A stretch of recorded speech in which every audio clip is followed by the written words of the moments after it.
So in this video let's learn about few more shortcuts of MS Excel.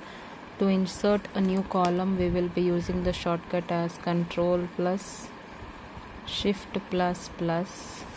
How to delete a column, Control plus minus.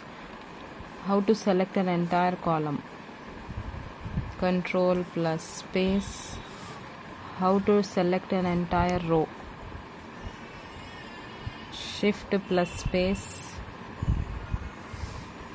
How to quickly copy a cell down, Control plus D. How to quickly copy a cell right, Control plus R. How to jump to the next sheet,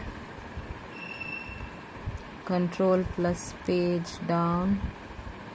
How to jump to the previous sheet, Control plus page up. How to navigate to the cell A1, Control plus home.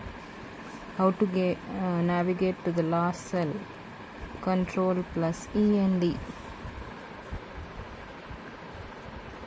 Thank you. Visit again.